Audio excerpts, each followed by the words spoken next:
Todos os participantes estão no modo somente escuta.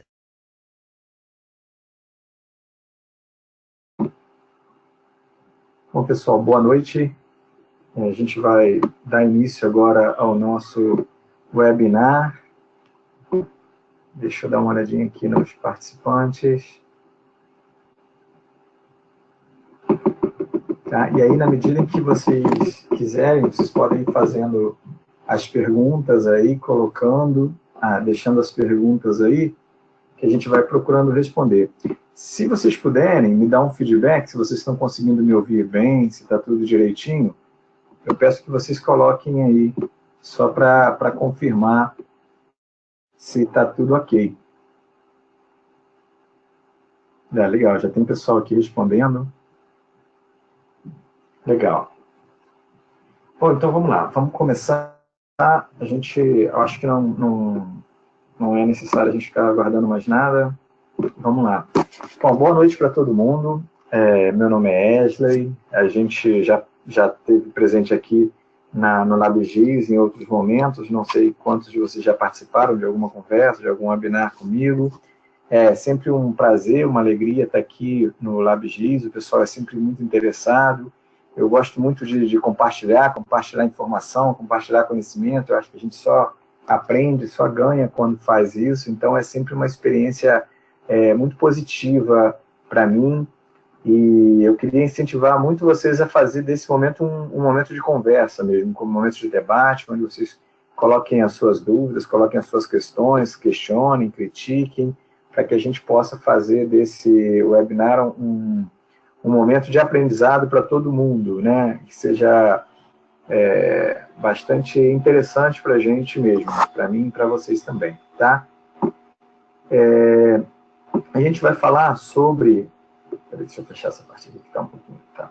A gente vai falar sobre plataforma tecnológica e políticas para uma infraestrutura de dados espaciais. Esse termo infraestrutura de dados espaciais ele é um termo bastante abrangente. Então, a gente vai tentar, primeiro, dar uma ideia do que a gente entende como o que é uma infraestrutura de dados espaciais e de que forma que a gente... Quais são os cenários interessantes para a gente pensar numa infraestrutura de dados espaciais. Porque será que ela cabe em qualquer cenário? Será que ela é algo que atende a minha necessidade, não atende a minha necessidade? Então, a gente vai procurar trabalhar, desde o início, numa ideia de cenários. Quais são os cenários que uma infraestrutura de dados seria interessante ser apresentada e não ser apresentada? E esse momento é bastante interessante, bastante legal para a gente falar sobre isso, porque recentemente teve a comemoração dos 10 anos da Infraestrutura Nacional de Dados Espaciais Brasileira, onde teve um debate lá no Senado, né, que foi aberto para que várias pessoas interessadas, pessoal da academia, pessoal das instituições, políticos, todo mundo discutisse e pensasse o que essa infraestrutura trouxe de positivo, o que ela trouxe de negativo, para onde que ela vai nos levar, o que falta ainda para que ela seja efetiva no atendimento às políticas públicas e tal. Então, esse foi um momento bastante interessante e vem bem a calhar com o tema que a gente vai estar discutindo hoje. Deixa eu falar um pouquinho de mim. Eu participo desses projetos de infraestrutura de dados espaciais já há algum tempo. Eu tive a alegria de participar como coordenador da infraestrutura de dados espaciais brasileira, da Índia. Eu participei como coordenador de 2 momentos, que foi o momento inicial dela de definição do que seria essa infraestrutura, de todos os seus componentes, como que ela seria implementada, e o segundo momento foi o momento onde ela foi implementada segundo aquilo que foi acordado, né, aquilo que foi planejado. Então, eu fiquei por cerca de 10 anos, mais ou menos, à frente desse projeto, acho que desde 2008, 9 anos, na verdade, porque dos últimos 2 anos eu participei menos ativamente, participei mais como alguém muito interessado, mas não mais na coordenação, né? Então, depois dessa experiência, eu participei de vários outros, tenho participado de vários outros projetos de implantação de infraestrutura de dados espaciais temáticas, que, por exemplo, na infraestrutura de biodiversidade, numa discussão sobre uma infraestrutura de risco, que envolve dados e informações relacionadas a risco. Tive a oportunidade de participar de discussões também em instituições como a Embrapa, como CPRM e várias outras, discutindo também o conceito de infraestrutura de dados espaciais, agora já internamente dentro dessas instituições, e em algumas prefeituras também. Então, muito do que a gente vai estar falando hoje está baseado nas experiências que a gente foi vivendo dentro nessas conversas, né? Com diversas instituições e em diversos níveis, seja numa infraestrutura nacional, numa infraestrutura estadual, numa infraestrutura dentro de um município, municípios grandes e municípios pequenos, e também dentro de empresas, né, particulares também, e também num contexto temático, onde você reúne várias instituições e mais você está trabalhando com dados temáticos, divididos por tema. Então, é isso aí, pessoal. Deixa eu colocar aqui. Essa telinha aqui do lado, ela fica atrapalhando vocês conseguem vê-la também, e aí atrapalha um pouquinho de vocês verem o restante, né? Então, deixa eu ver aqui o que eu vou fazer. Aqui, vou fechar aqui, para ver se a gente consegue, vocês conseguem visualizar melhor o que eu estou falando aí. Vou fechar um pouco essas coisas aqui para não confundir, fica mais fácil da gente conversar. Então está aqui. Para a gente falar um pouco sobre essa ideia de infraestrutura de dados espaciais, eu queria começar trazendo uma discussão que, para mim, ela é bastante relevante dentro do contexto que a gente está vivendo, que é o contexto desses cenários para a implantação dessa infraestrutura de dados espaciais, né? E a gente vai falar de dois cenários que dizem respeito, cenários e motivações, a gente vai falar de dois cenários, que é um cenário que a gente discute muito de abundância de dados, né? Dentro desse cenário de abundância de dados, a gente vai falar de alguns, já estamos falando, na verdade, de alguns conceitos como o Big Data. Então, hoje, quando a gente fala na implantação de uma infraestrutura de dados espaciais, a gente fala assim, olha, essa infraestrutura ela é importante porque ela vai trazer um maior volume de dados, de informações para as instituições, para apoio à tomada de decisão e tal.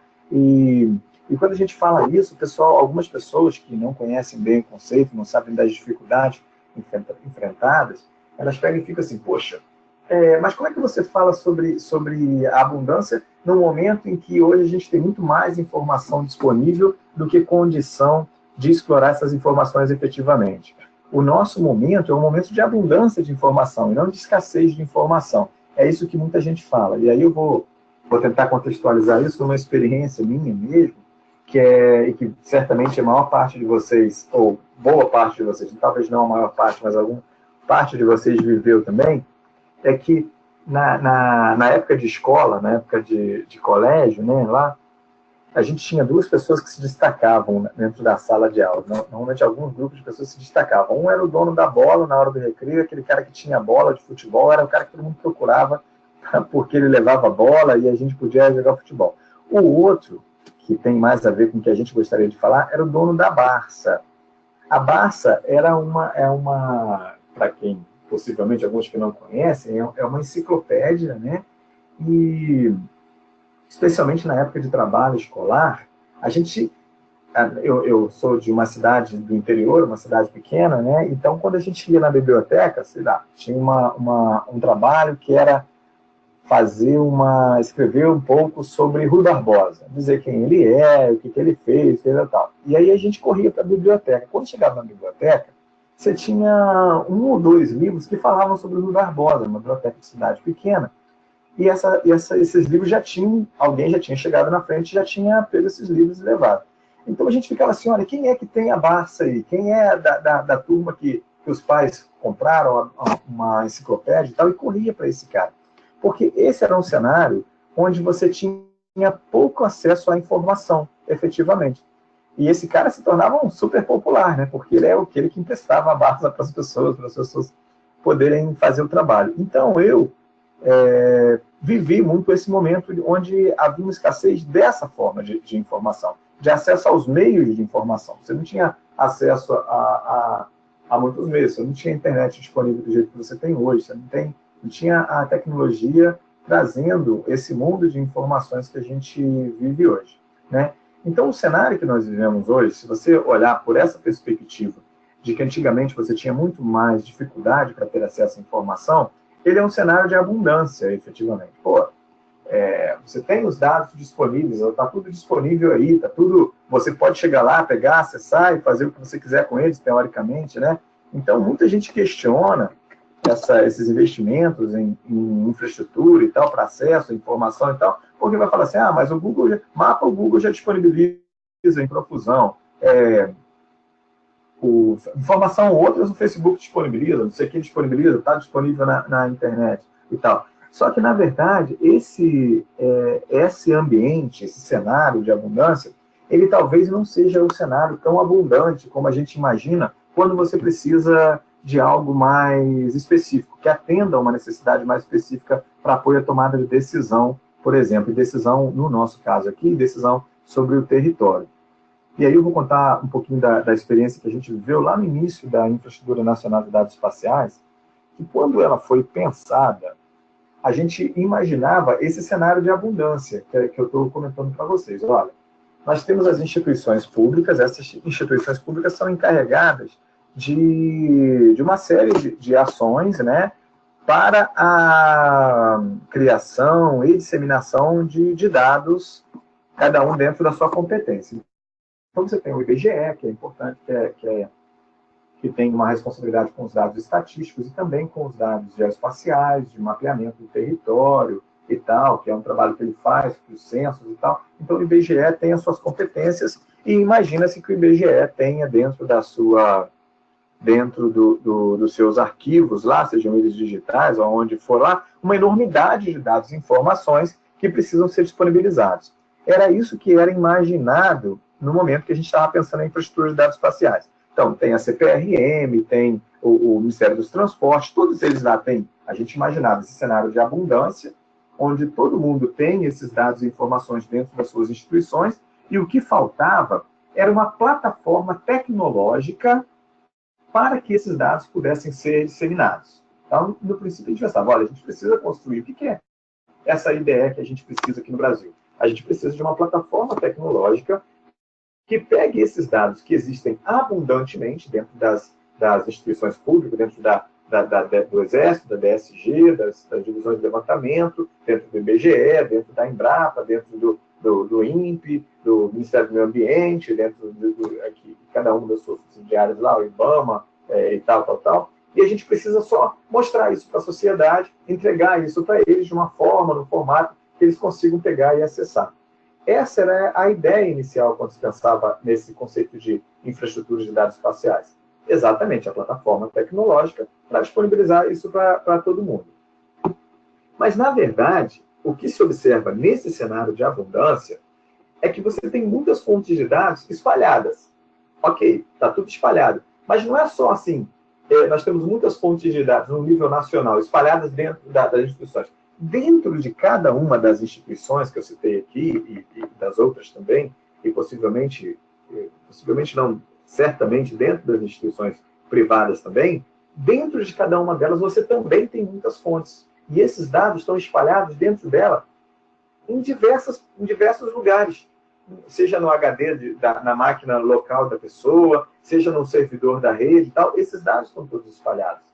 E muitos desses dados, até pela idade deles, dados e informações, a linhagem deles é completamente desconhecida. A qualidade, muitas vezes, é desconhecida. Então, a gente fala sobre Big Data e tal, mas esse Big Data, ele até certo ponto, ele é positivo, mas ele é negativo também quando você não tem um controle sobre aquele conjunto de dados, um controle efetivo sobre aqueles dados que estão ali disponíveis. Então, você imagina o IBGE, uma instituição de quase 80 anos, e tem dados acumulados, informações acumuladas, dados e informações desde o primeiro momento lá, do levantamento em campo e tudo isso. Então, você tem uma quantidade enorme de dados espalhados em diversas fontes, a linhagem desconhecida, a qualidade desconhecida, e os dados sem metadados ou com metadados restritos também. Né? E isso não é, eu estou citando o IBGE porque é a instituição da qual eu faço parte, mas não se restringe ao IBGE de forma nenhuma. Né? Então, o cenário que a gente identificou, que era esse cenário que a gente imaginava, que era um cenário de abundância, ele realmente é abundante se a gente pensar em termos de quantidade de dados, mas se você pensar nas limitações desses dados e informações para compor uma infraestrutura de dados espaciais que vai suportar a tomada de decisão, isso e aquilo, essa abundância ela fica um pouco... A gente não tem esse sentimento de abundância na forma que se imaginava efetivamente. E isso fez com que essa infraestrutura, que foi pensada para o Brasil inteiro, ela começasse a ganhar novos contornos para que efetivamente você pudesse ter uma infraestrutura de dados espaciais que atendesse às necessidades das pessoas. Né? O outro cenário, então, que se imagina e que se pensou em determinado momento é que, assim, olha, uma vez que esses dados existem, mas eles não estão disponíveis, eles não estão adequados para serem utilizados pelo cidadão, ou pelo menos assim, as pessoas não vão saber se eles estão adequados ou não, porque eles não têm informação necessária, os metadados necessários para que eles possam ser utilizados, é um cenário de escassez. Né? E aí esse cenário de escassez, ele é exatamente igual ao cenário de abundância.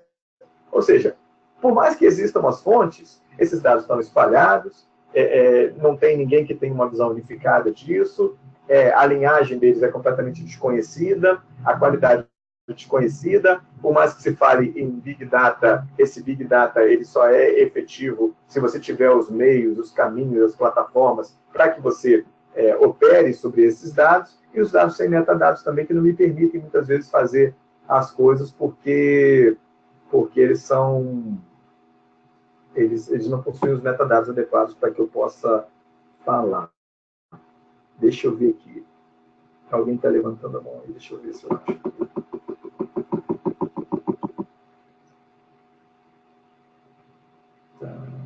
Tá.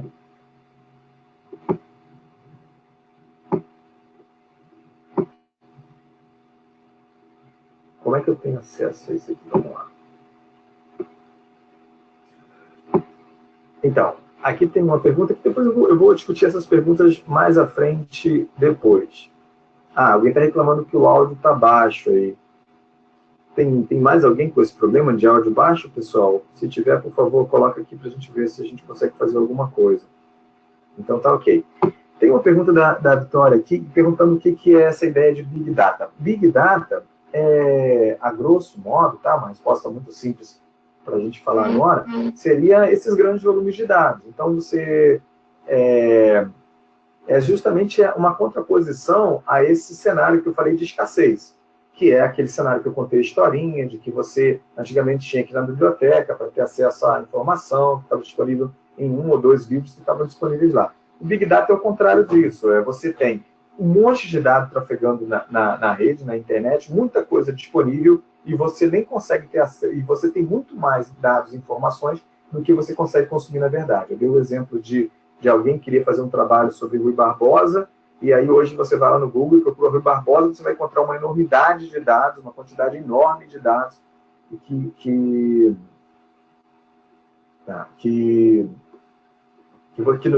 você não vai nem conseguir consumir tudo. Então, esse é o cenário de teoricamente, abundância, em contraposição um cenário de escassez que eu coloquei.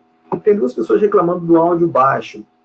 Tenta dar uma olhadinha para ver se não é aí no computador de vocês, por favor, cara. Ou no celular. Vê se não é um problema de vocês aí, porque a maior parte do pessoal tá dizendo que tá ok.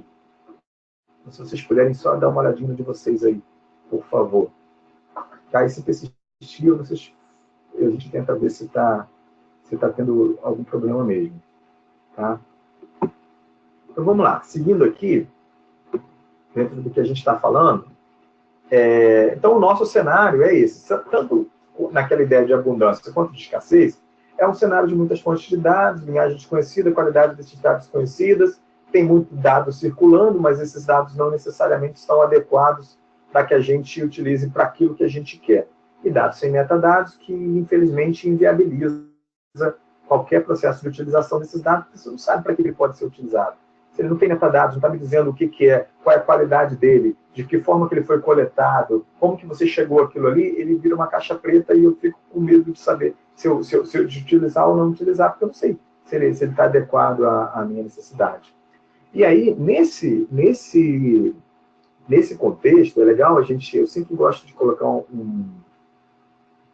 um exemplo que é o seguinte: essa ideia de abundância e escassez não tem uma resposta certa. Não sei, a gente não sabe se a gente vive um momento de abundância ou de escassez. Você pode depende muito do ponto de vista. E aí é muito legal conversar com pessoas de faixas etárias diferentes, pessoas que já estão há muito tempo trabalhando com dados e informações geoespaciais e pessoas que trabalham com dados e informações espaciais há menos tempo. E aí você percebe que aquelas pessoas que já trabalham de longa data, o pessoal que já está aí há 30, 40 anos aí em cima desses dados e informações espaciais, quando eles olham o momento agora, eles entram lá na infraestrutura de dados espaciais da brasileira ou em várias outras, e eles olham assim, poxa, tem, sei lá, 8 mil metadados, 12 mil metadados descrevendo conjuntos de dados, e tem aqui mais de 1.000 serviços web disponíveis lá com mapas diversos, com dados, conjuntos de dados diversos. O pessoal fala assim, poxa, que legal, dá para fazer um monte de coisa, esse pessoal mais antigo, né? Dá para fazer um monte de coisa. Antigamente isso tudo estava em papel, isso tudo era tal coisa, para a gente chegar a esses dados a gente tinha que percorrer um caminho enorme. E o pessoal que está saindo das universidades há menos tempo, que já tem uma vivência, o que já nasceu dentro desse contexto de internet, das redes, disponibilizando esse montão de dados e informações, eles falam assim, pô, mas como é que a gente não tem isso ainda? Como é que esse dado ainda não está disponível? Como é que esse negócio está... Então é legal a gente olhar essas diferenças culturais, que são diferenças culturais, na verdade, até por questões de tempo de vida, né, de idade e tal, de tempo de trabalho também. Então, esses cenários de abundância e escassez, ele às vezes varia por essa experiência pessoal também, né? As pessoas mais antigas olham com um avanço muito significativo. As pessoas imaginam, poxa, mas a gente avançou muito pouco, tem gente que faz muito mais, né? tem muito mais dados disponíveis em outras plataformas do que essas e tal. Então, isso é um negócio muito cultural mesmo. Mas, na verdade, tanto no cenário de escassez como desse de abundância, independente de como as pessoas olham isso, a verdade é que a gente tem muitos dados e informações disponíveis, mas o uso deles ainda é pouco efetivo. Então, essa foi uma certa frustração que eu tive no trabalho, porque apesar... Eu não trabalho só com essa ideia de geoinformação, eu trabalho com plataformas para disseminação de dados e informações de uma forma geral. Eu entendo que o dado e informação, principalmente o dado público, ele é adquirido com recursos públicos, e a informação adquirida com recurso público, ela é pública e tem que estar disponível gratuitamente. Isso é algo que sempre motivou muito o meu trabalho. E a gente que pensa dessa forma fica às vezes um pouquinho frustrado, porque a gente faz, poxa, mas a gente faz um trabalho para colocar esses negócios no ar, faz um trabalho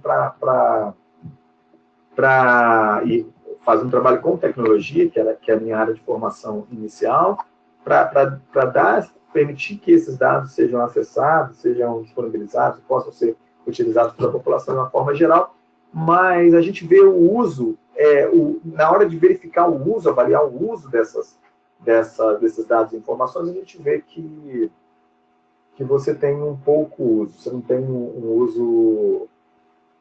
não é nem que é pouco, hoje até ele está bem melhor, mas ele é aquém do que a gente entende, do que eu entendo que ele poderia ser utilizado, né? Por exemplo, a gente, quando colocou a Infraestrutura Nacional de Dados Espaciais no ar, nós vimos um uso muito grande de dados, um consumo, né, de dados e metadados por países que já têm essa cultura muito mais avançada do que a gente aqui no Brasil.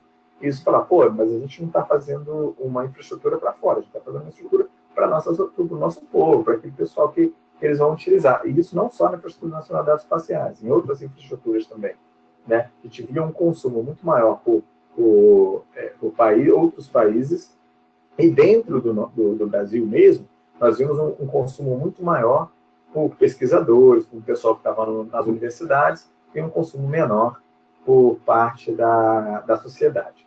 Então, a partir dessa discussão toda, foi que surgiu a motivação maior, entendemos como motivação, eu passei a entender mais como motivação para a implantação dessas infraestruturas de dados espaciais, que é dar uma função ampla aos dados e informações que estão disponíveis dentro do nosso contexto. Se é um contexto municipal, eu preciso fazer com que aqueles dados e informações que estão dentro da minha prefeitura, dentro do meu município, eles tenham uma função ampliada. De que forma que esses dados e informações podem ser utilizados para favorecer a tomada de decisão de quem ali executa, de quem tem o poder de tomar a decisão de executar uma obra, se vai investir em estrada, se vai investir no financiamento de alguma coisa, de que forma que a gente vai investir na educação. Muitas vezes essas prefeituras, ou em todos os níveis, dependendo do contexto, esses dados e informações estão disponíveis lá dentro, só que a gente precisa dar função ampla para eles, né? Fazer com que eles sejam efetivamente utilizados, independente do contexto no qual eles se encontram, né? E aí, quando a gente fala sobre dar função ampla, eu vou sair daqui e vou colocar uma outra telinha aqui. Quando a gente fala sobre dar função ampla, o que a gente está falando efetivamente? A gente está falando sobre dar visibilidade ao dado, porque se você não sabe que aquele dado existe, aquele dado, ou aquele conjunto de dados, ou aquela informação, a gente não sabe que ela existe, não tem como, as pessoas não vão acessar. As pessoas não vão nem procurar aquilo ali, porque ela não sabe que existe, não sabe que está disponível. E respeitando cada um dos contextos, seja o contexto municipal, seja o contexto estadual, seja o contexto de uma instituição, como o IBGE, por exemplo, ou seja um contexto nacional, dar visibilidade ao que existe é extremamente importante, né? Independente da forma que ele esteja disponível. Nesse momento, quando a gente fala da visibilidade, eu não estou preocupado com forma, se isso está disponível num livro, se é um artigo científico, mas é alguma coisa que, se é o que tem um interesse do cidadão, a gente precisa dar visibilidade ao dado.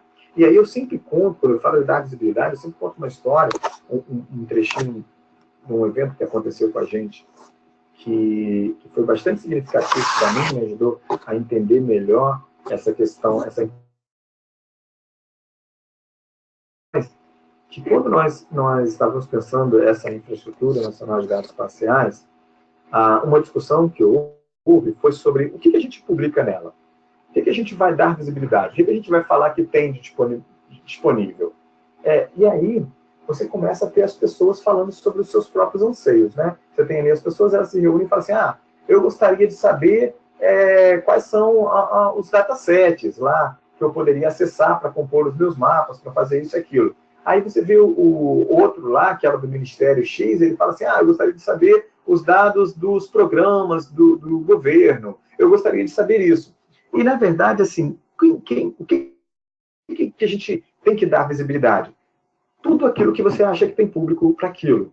Então, teve uma pessoa, que foi até o Luiz Baiana, lá do IBGE, que ele fez um negócio que eu achei muito legal. Na hora que ele estava catalogando lá o que ele gostaria de dar visibilidade dentro dessa infraestrutura de dados espaciais, ele encontrou uma publicação, que eu não vou me lembrar exatamente qual é agora, mas uma publicação era um livro que estava publicado e estava na biblioteca do IBGE. E ele entendeu que essa publicação ela tinha um interesse, um apelo popular muito significativo.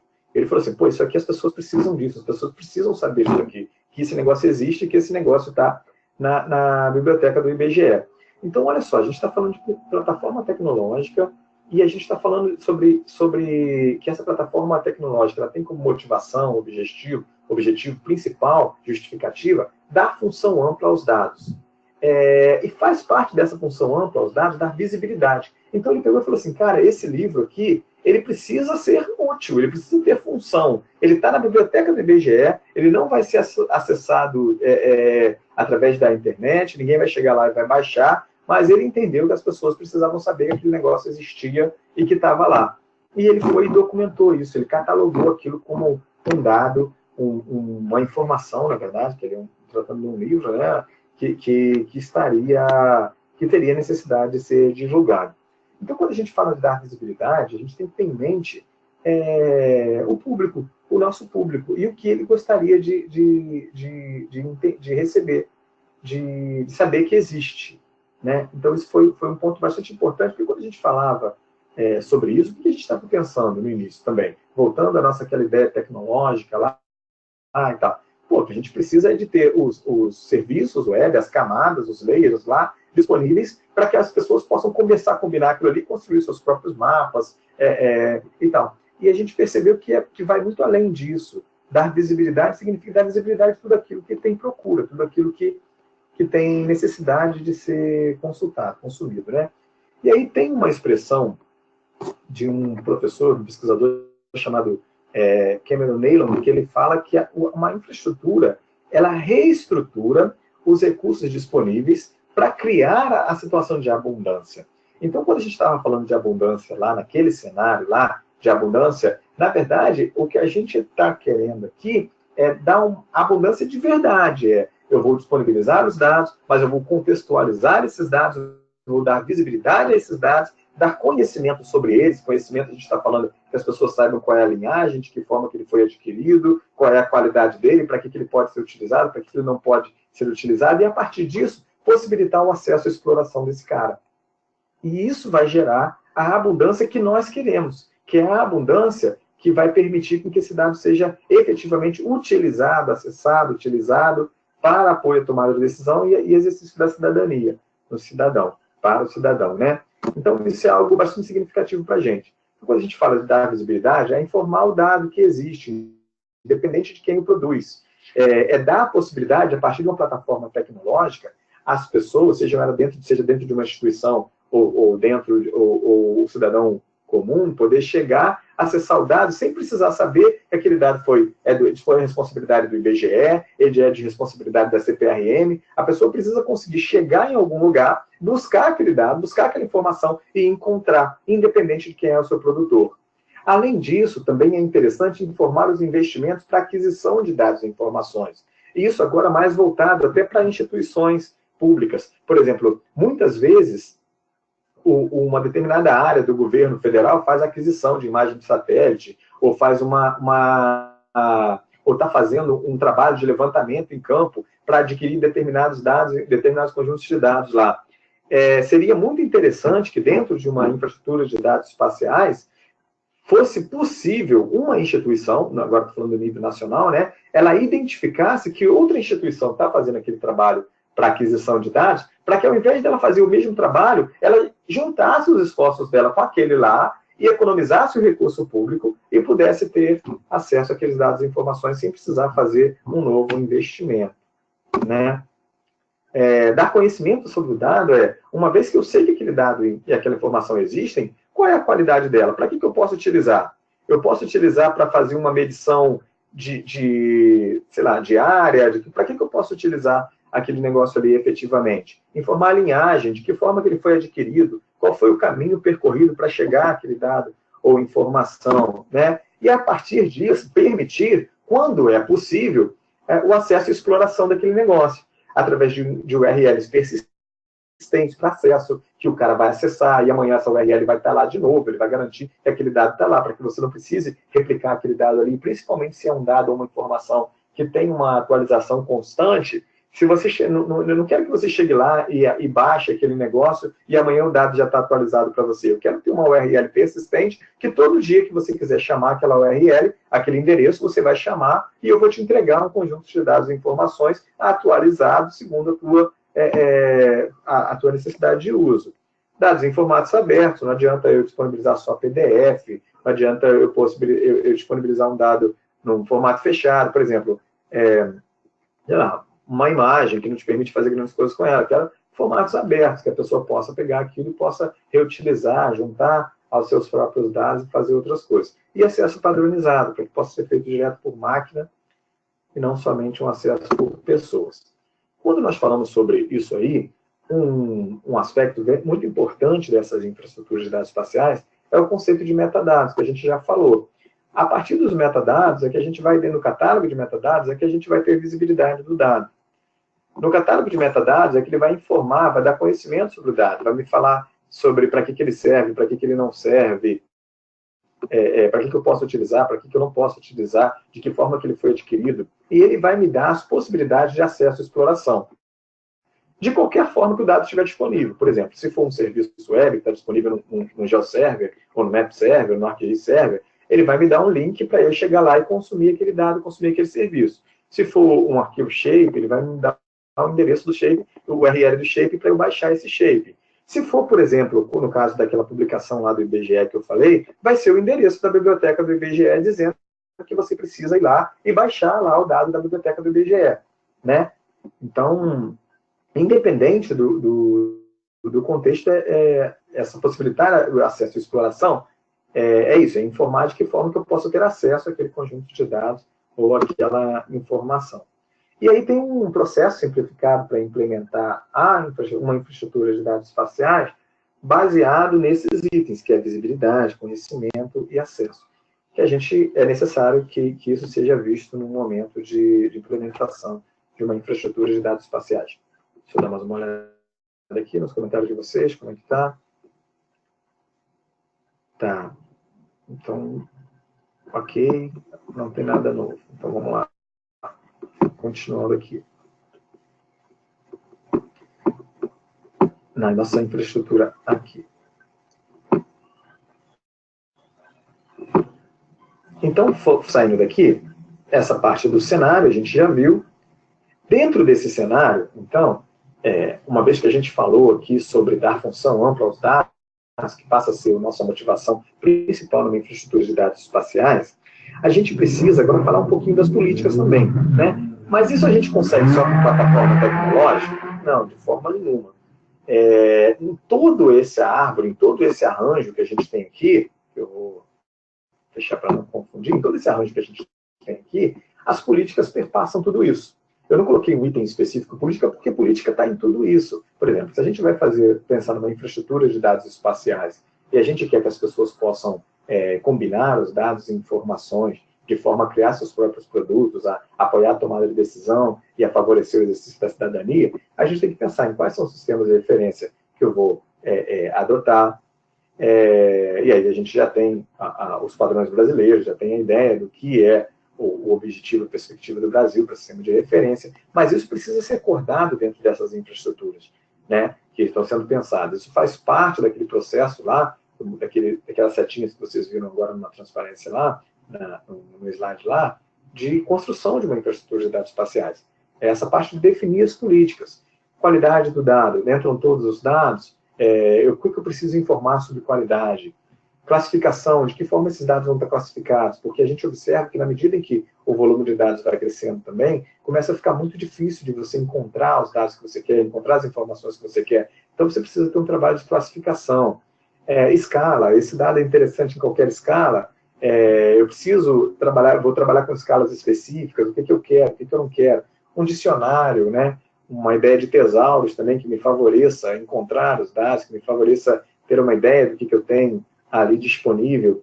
É muito interessante também, quando a gente fala sobre dados aqui, ter a visão não somente do que nós temos. E uma infraestrutura de dados espaciais, ela, mais uma vez, eu estou contando um pouquinho da minha experiência, assim, até para mostrar para vocês quais foram os equívocos que a gente foi tendo ao longo do caminho, e como a gente foi aprendendo com eles, né?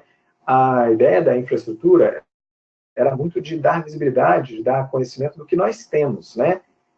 Mas a infraestrutura se mostrou muito importante também para identificar o que não existe de dado e informação e que é importante, né? A infraestrutura, na sua implementação, ela te apoia a criação do inventário de dados, onde você passa a ter a ideia do que não existe e que precisaria existir para que eu alcance os meus objetivos. Então, quando você faz isso, você consegue ter um investimento muito mais certo naquela necessidade específica que não foi atendida porque você nem enxergava que não tinha. Aí tem alguns autores que vão falar sobre um conceito que é de necessidade de informação. necessidade de informação, você só tem necessidade de informação quando você percebe que aquela informação falta também. Então, é uma ideia bem legal que essas infraestruturas de dados espaciais trouxeram, que não é importante só você identificar o que você tem, mas faz parte também do trabalho, e ela pode te apoiar nisso, identificar o que não existe, o que não se tem, né? Para que isso possa te levar a fazer um investimento mais correto. E aí, dentro dessa ideia de dados, né, a infraestrutura vai chamar de um componente chamado dados e metadados, né, a gente entra numa discussão sobre o que vai ser nossa infraestrutura de verdade. Ela vai pensar em harmonizar dados e informações, ou ela vai discutir a conformação desses dados e informações. E aí entra uma série de decisões do tipo, nós vamos criar modelos de dados unificados para cada um dos temas presentes nessa infraestrutura de dados espaciais.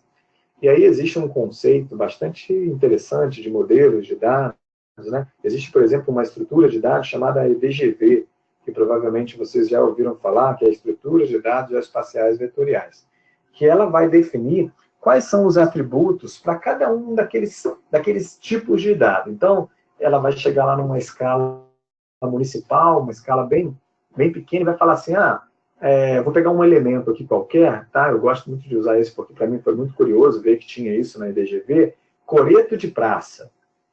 Coreto de praça é aquele negocinho, aquela areazinha que fica lá normalmente no meio das praças, no interior tem muito isso ainda, onde se fazem lá algumas reuniõezinhas, aí às vezes tem um show que acontece ali no meio, um coreto de praça.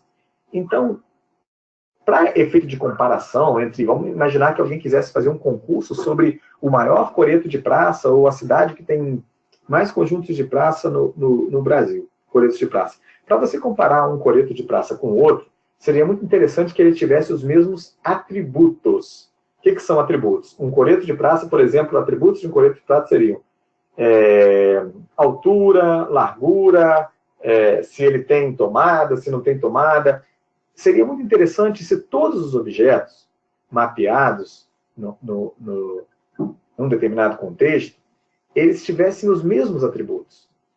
Se eu tivesse por exemplo, rampa de acesso em calçadas, se todos tivessem o mesmo atributo, seria muito interessante para eu poder comparar um município que tem mais rampas de acesso, que tem menos rampas de acesso, a qualidade dessas rampas de acesso, e os coretos de praça também, o mesmo é um exemplo similar. Só que isso, imagina se eu virasse para dentro de uma infraestrutura no nível nacional e falasse assim, olha, você só consegue publicar os dados relacionados a um determinado objeto nessa infraestrutura se eles possuírem os mesmos atributos. Se cada um desses objetos possuíssem os mesmos elementos.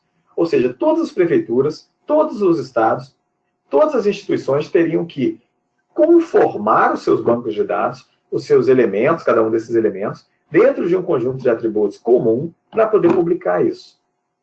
Isso dentro de um contexto, e talvez isso dentro de uma empresa seja possível, talvez.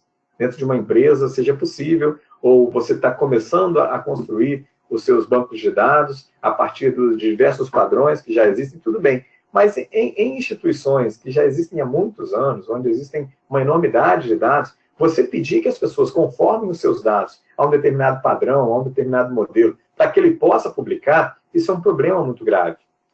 Eu me atrevo a dizer que se você pedisse hoje que todos os dados que estivessem disponíveis na Infraestrutura Nacional de Dados Espaciais estivessem modelados segundo a EDGV, hoje você teria, talvez, 2 instituições participando ali, efetivamente publicando seus dados e informações. Né? Então, o que se pensou em fazer, o que se preferiu fazer, o investimento, na verdade, ele foi para que você fizesse um trabalho, ao invés de conformação, você fizesse um trabalho de harmonização desses dados. E essa harmonização se dá a partir dos padrões, que são os padrões que a gente vai ver logo em tecnologia ali, que me permite fazer uma sobreposição e interoperabilizar os diversos sistemas pela utilização de padrões. E o GEL, ele é muito adequado para isso. Porque independente de como um coreto de praça tiver modelado, tiver descrito, se com os atributos X ou com os atributos Y, visualmente no mapa, se eu colocar aqui coreto de praça e fizer uma busca por município, eu consigo identificar quais municípios têm mais coretos de praça e quais têm menos. Porque é um ponto dentro de uma área.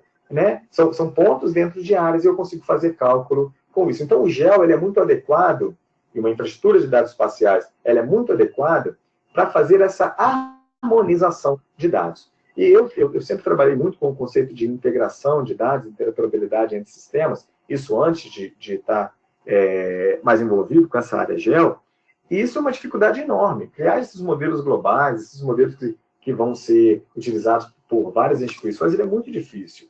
E no GEL, isso se torna a harmonização e a apresentação visual desses dados e, consequentemente, uma série de operações sobre ele é muito mais tranquilo, muito mais fácil quando você fala de dados geoespaciais. Você vai ter que ter um cuidado ali com relação à qualidade do dado, a temporalidade do dado. Eu não posso pegar uma camada que é referente a um ano X e sobrepor com uma camada que é referente a 10 anos à frente. Por exemplo, eu não posso pegar uma ideia de favelas do Rio de Janeiro, ou de aglomerados subnormais, que é o termo que o IBGE utiliza, de 1950, e fazer uma referência a um dado do PIB que é de 2017, porque isso não vai estar de acordo. Mas se esses dados estiverem dentro de uma mesma temporalidade, do mesmo momento temporal, né, e eu sobrepor, isso vai trazer uma informação que já é significativa para mim. Isso porque eu optei por harmonizar e não conformar. Então, essa é uma característica bastante interessante dessas infraestruturas de dados espaciais. Quando a gente fala sobre pessoas e políticas voltadas para as pessoas, a gente tem que pensar em para que usar. Para que eu vou usar essa infraestrutura de dados espaciais? No contexto que ela tiver, municipal, estadual, aonde for, para que eu vou utilizar? Porque isso vai fazer com que eu identifique as minhas necessidades de informação, vai fazer com que eu pense na forma que eu vou disponibilizar, o que eu vou disponibilizar, para quem eu vou utilizar, quem é que usa esse negócio. Eu estou pensando só num pesquisador? Eu estou pensando só em alguém que está dentro de uma universidade? Ou eu estou pensando em toda a população? Porque se eu pensar na toda a população, eu tenho que pensar em pessoas com diferentes realidades. E não é uma realidade num país como o Brasil, onde você tem uma enormidade de diferença entre aquela pessoa mais simples e a pessoa mais instruída. Para quem que eu quero fazer isso? Para quem que eu quero entregar? Né? Assim, no meu ponto de vista, quando você está falando de uma infraestrutura pública, essa discussão nem existe. Eu tenho que pensar naquele cidadão mais simples, naquele menos qualificado e tal. Tenho que fazer um esforço para atender a ele. Mas dentro de uma empresa, eu não vou me preocupar com determinadas... eu tenho um ambiente muito mais controlado, né? Então, eu vou me preocupar efetivamente com um público que, de repente, é um público que já consegue ter uma experiência de consumir serviços web e tal, e eu vou focar nessas pessoas. Mas quando a gente falar sobre política, quando a gente fala sobre política, tudo isso tem que estar envolvido na nossa definição. E aí, falando em pessoas também, a gente tem a ideia de participação. Como é que a pessoa vai participar nessa infraestrutura de dados espaciais? O modelo tradicional que a gente tem de infraestrutura de dados espacial, que a gente chama de SDI, né, que é Spatial Data Infrastructure, Spatial Data Infrastructure, né? Ela é um modelo fechado. O que quer dizer um modelo fechado? É um modelo onde as instituições que participam dessa infraestrutura, ou os patrocinadores dessa infraestrutura, eles têm acesso à publicação dos dados e informações, e a população participa disso efetivamente, o usuário final lá, ele participa efetivamente como consumidor daqueles dados e informações que estão sendo publicados ali. E isso tem um ganho, é muito significativo. Esse é o modelo, por exemplo, da infraestrutura nacional, e, na verdade, é o modelo, basicamente, tirando uma ou duas exceções, ele é o modelo de quase todas as infraestruturas das quais eu já participei da construção aqui no Brasil. Contudo, tem outro modelo que é bastante interessante, que vem ganhando força, que é o modelo de uma infraestrutura aberta, que ela utiliza, ao invés do conceito de SDI, ela utiliza o conceito de VGI, que é o Voluntary Geographic Information, onde o cidadão participa efetivamente da construção dessa infraestrutura. Ele participa, por exemplo, apontando quais serão os dados que ele quer ver nessa infraestrutura. Ele pode participar, como no caso de projetos como o OpenStreetMap, ele pode participar com o mapeamento voluntário lá, efetivamente. Na verdade, na própria Infraestrutura Nacional de Dados Espaciais, você acaba tendo o cidadão participando, de uma certa forma, porque a gente tem o OpenStreetMap como camada base. Então, você tem ali um mapeamento que foi feito colaborativamente, né? Mas ele participa somente nessa fase de levantamento de dados. E você tem outros modelos que poderia evoluir para outros modelos também, até porque isso é algo que pode responder a outras questões da infraestrutura nacional, de uma infraestrutura de dados espaciais, que é um cidadão participando lá na frente dos modelos das análises dos dados, criticando, questionando, criando seus próprios mapas, não somente para ele baixar aquele mapa para ele, fazer o download daquilo, mas para que ele publicasse esses dados, ele publicasse esses mapas lá na própria infraestrutura, com as suas visões, questionando um dado que foi publicado por um determinado órgão público, por exemplo, e que esse dado pudesse, essa nova visão desse conjunto de dados, ou desse mapa construído lá, ele pudesse gerar uma série de outras discussões e controvérsias que apoiasse as pessoas na melhor tomada de decisão. Então, esse modelo de Voluntary Geographic Information, não somente no momento onde o usuário, onde o cidadão participa, eu não gosto nem de usar essa expressão cidadão, porque cidadão já implica uma certa acesso, né, a algumas benesses, ter acesso a algumas questões que tem muita gente que nem tem ainda, porque a gente vive num país onde tem muita gente que não tem certidão de nascimento, né? Então, identidade. Então, eu gosto muito de usar muito essa expressão cidadão, porque essa infraestrutura tem que atender a todos mesmo aquele que ainda não exerce a sua cidadania de alguma forma. Mas, nesse modelo de VGI, que é de Voluntary Geographic Information, ao contrário do que acontece em projetos como o OpenStreetMap mesmo, isso não é uma crítica, só que é uma evolução, o que eu, por exemplo, gostaria de ver de verdade é as pessoas participando lá na análise dos dados mesmo, podendo questionar, podendo trazer uma série de questionamentos e que essa infraestrutura fosse uma plataforma para manter esses questionamentos para que outras pessoas também pudessem utilizá-los, favorecendo a democratização da informação e uma ideia que eu gosto muito, que é a apropriação social dessa informação. Tá? Pessoal, só lembrando que hoje a gente está fazendo um overview dessa ideia de infraestrutura de dados espaciais. O LabGIS tem um curso, né, que vai acontecer agora nos próximos meses, um curso onde vocês vão ver cada uma dessas coisas em detalhe, que aquele que quiser fazer o curso vai ver cada uma dessas coisas em detalhe, vai ver como construir isso, vai ver modelo dessas políticas, como que isso está sendo implementado em várias instituições públicas, vai ver a parte tecnológica com muito mais detalhe. Né? Então, dentro desse mundo aqui, onde a gente precisa ter políticas para atender a essa função ampla aos dados que estão disponíveis no contexto que for, a gente tem toda a parte de plataforma tecnológica que precisa ser construída. Né? Então, quando a gente fala de acesso aos dados e informações, quando a gente falou lá sobre quem usa, quem não usa e tal, a gente precisa pensar isso lá na TI depois. Então, a gente tem uma infraestrutura que é somente para especialistas ou tem uma infraestrutura que é para leigos também. Então, se ela for para leigos, se ela for para especialista, tudo bem, eu preciso de um ArcGIS, de dar um suporte para que o cara consiga consumir os meus serviços no QuantumGIS, no GVSig. Esse usuário é um usuário especialista que consegue operar bem com essas ferramentas, mas o usuário leigo não. O usuário leigo, ele precisa lá de clicar, ele não vai consumir um endereço de serviço web no seu QGIS, no seu GVSig lá, na sua ferramenta do ArcGIS lá. Ele vai precisar clicar num link e aparecer para ele uma imagem, aparecer um mapa. E isso foi algo que a gente pensou, quando a gente pensou em infraestrutura de dados espaciais, a princípio ela era um hub para divulgação, para disseminação de serviços web, e o nosso usuário, aquele usuário que quer pegar o sua aplicação local, no seu desktop, ia fazer acesso a esses serviços web e ia consumir esses serviços web. E aí foi aquilo que eu já citei para vocês, que a gente percebe que, pô, mas isso vai atender uma parte do meu público.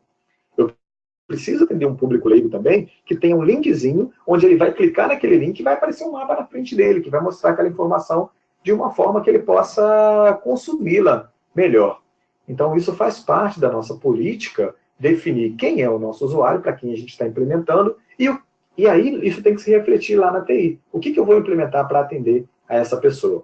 A gente tem alguns exemplos lá na infraestrutura de dados espaciais também, por exemplo, de utilização de sigla, e tinha uma determinada sigla, uma instituição que publicou um dado, um conjunto de dados, sobre, sei lá, vou citar um exemplo, tá? Imagina que seja UBS, Unidade Básica de Saúde. E aí eu fiquei assim, com dúvida, por que é UBS? E aí eu fui lá, falei assim, fácil, isso está na infraestrutura de dados espaciais, eu vou lá ler, eu vou lá acessar os metadados e vou entender o que é UBS. Eu peguei aquele conjunto de metadados enorme e comecei a ler, aí estava escrito assim, os UBS, exemplo, tá? Estou usando o UBS como exemplo. UBS são extremamente importantes porque elas atendem o cidadão na situação X, Y, Z.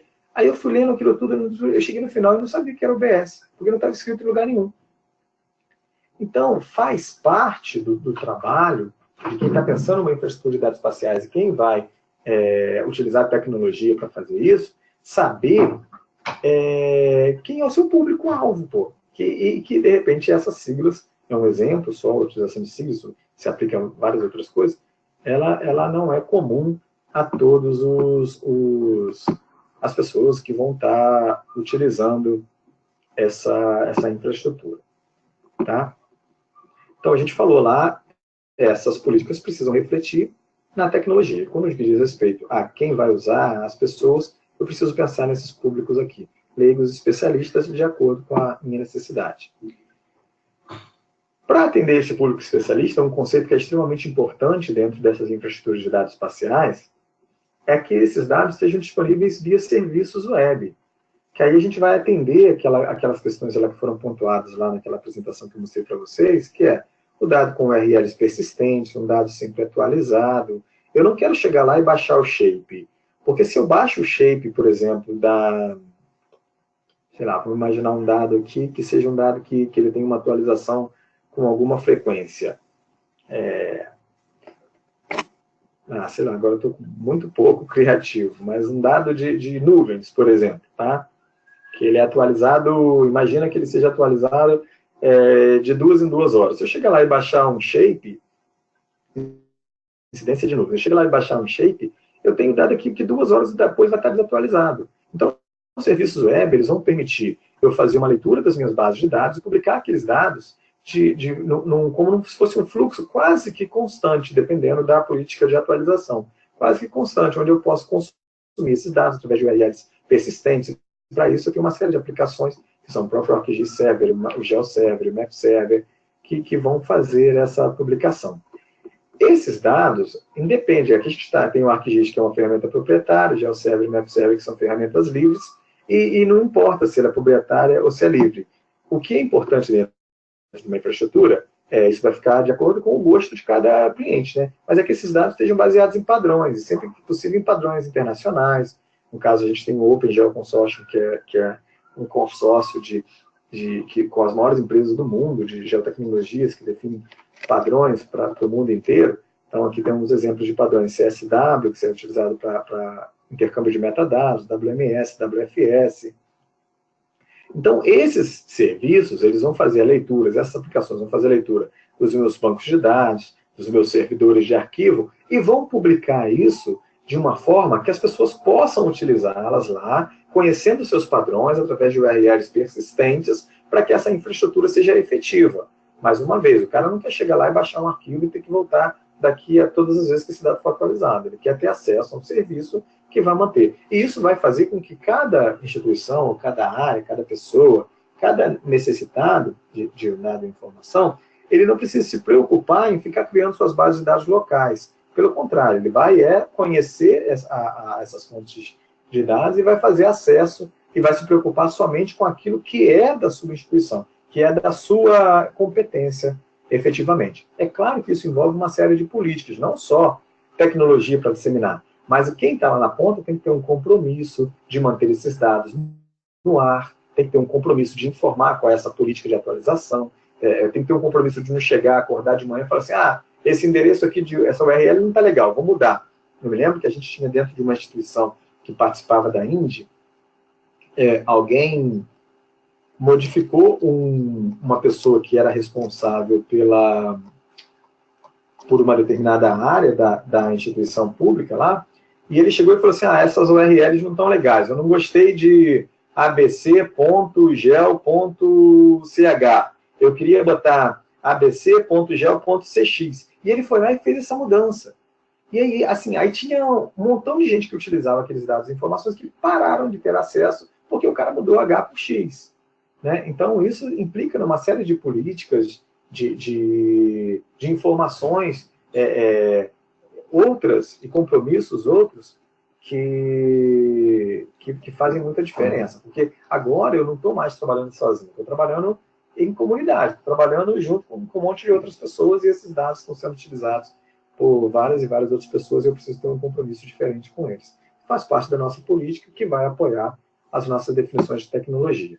E como eu falei, tudo isso baseado, tudo isso tem como ponto principal essa ideia de dar função ampla aos dados, ela precisa ser apoiada tecnologicamente por esse conceito de catálogos de metadados, que tem uma série de aplicações também que fazem essa publicação de metadados, alguns proprietários, como o ArcGIS, aí tem o ArcCatalog, tem outros lá, e também tem os livres, como o GeoNetwork, o GeoNode.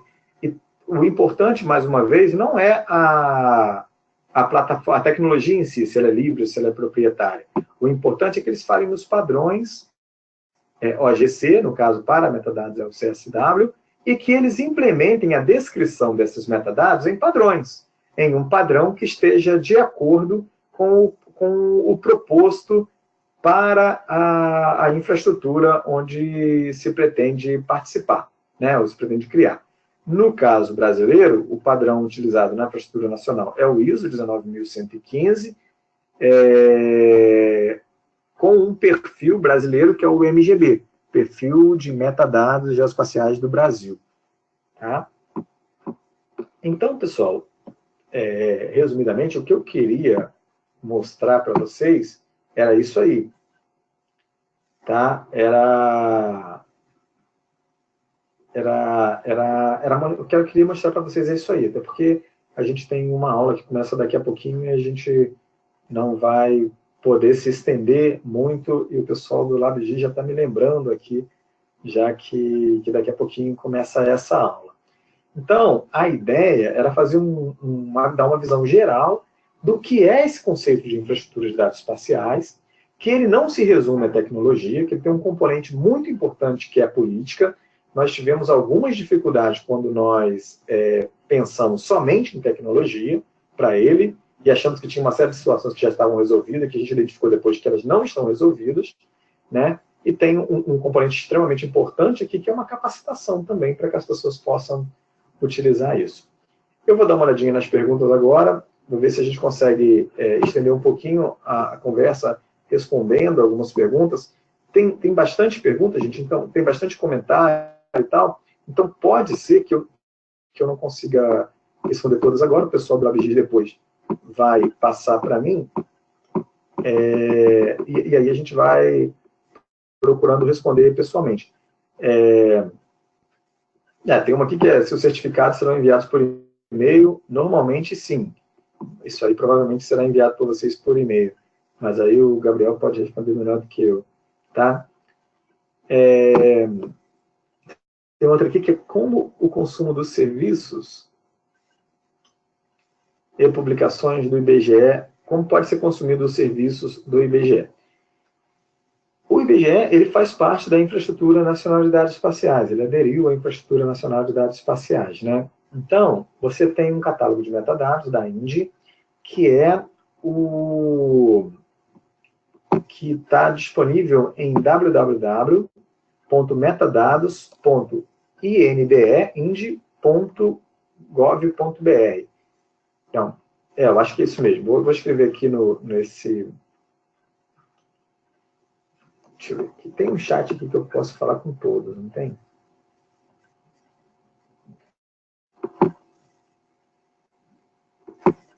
Vê se vocês vão receber www.metadados.ide.gov.br. Mandei aí. Nesse catálogo de metadados, vocês vão encontrar o que o IBGE já tem disponível lá, e não só do IBGE, vão encontrar de um montão de gente que já faz parte da Infraestrutura Nacional de Dados Espaciais. Vocês conseguiram receber aí? Por favor, alguém me dá um ok aí, se conseguiu receber aí no chat. Tá, ok. Entrando aí, vocês vão fazer uma consulta e aí vai acontecer parte do que a gente está falando aí. Você vai encontrar o dado e a informação independente de quem é o produtor desse dado e informação. Mas esse aí é a INDE, tá? Então, eu estou falando assim, o IBGE, você pode acessá-lo através da INDE, ou você pode acessar o catálogo de metadados direto do IBGE. No do IBGE, no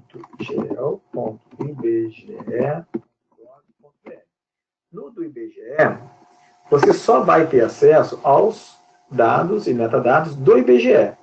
E lá você vai saber quem é o produtor daquele dado. E, teoricamente, você teria que ter, a partir do metadado identificado ali, você teria que poder acessar os dados, dentro daquele conceito lá que a gente falou, de visibilidade, conhecimento e acesso aos dados. Então, você teria que ser capaz de fazer isso. Se você não for, lá vai ter a informação. Se não acontecer isso, alguém esqueceu de colocar o link lá, por exemplo, para acesso aos dados, você pode identificar nos metadados quem é o responsável por aquilo lá, e você pode falar com o cara assim, olha, eu gostaria de saber como é que eu tenho acesso aos dados. O ideal, uma sugestão para vocês, é que vocês falem assim, olha, está faltando o link lá no metadado para eu acessar os dados, caso ele não esteja disponível lá. Eu quero consumir os dados via serviço web, e aí lá não está aparecendo lá. Então, você pode publicar lá no catálogo de metadados, que aí você vai ajudar a infraestrutura nacional de dados espaciais, tá? Para que as pessoas participem dela efetivamente. A melhor forma de divulgação desses dados é justamente participar dessas infraestruturas existentes, né? Então, você vai divulgar, documentando esses dados, escrevendo ali nos metadados. Então, você solicita adesão a essa infraestrutura nacional de dados espaciais, por exemplo. Você participa, ou então de uma infraestrutura, você trabalha com dado temático, como um dado de biodiversidade, você vai solicitar adesão numa infraestrutura de biodiversidade. No Brasil tem o CBBR, que é o Sistema Brasileiro, o Sistema de Biodiversidade do Brasil. Você vai solicitar uma adesão lá para publicar seus métodos, seus conjuntos de dados lá. E aí, a pessoa vai passar sem precisar te conhecer a sua instituição e tal, ela vai passar a saber que o seu dado e informação existe. E aí ele vai, uma vez que ele identificou ali, ele vai ver se aquilo interessa para ele, e vai passar a ter acesso lá. Então, a melhor forma acredito eu, que seja, se eu entendi a pergunta, dar visibilidade através dessas plataformas que já existem, né? E, uma vez que o seu dado e informação esteja nessa plataforma, no formato de serviço web, que vai permitir tudo aquilo que a gente já conversou ali, que aí você vai dar um uso efetivo para esse negócio, né? Para poder tomar decisão. Mais uma vez, isso não vale só para instituições públicas e tal, isso vale até para dentro das empresas mesmo, né? Que querem fazer com que seus dados possam ser consumidos pelas diferentes áreas da empresa. Então, tem aqui uma árvore da infraestrutura de dados espaciais, aumentando ou minimizando quando necessário. Qual programa foi utilizado para a criação dessa árvore? Assim, aí tem várias bibliotecas hoje de JavaScript que podem ser utilizadas para essa ideia de árvore, abrindo e fechando. Tem...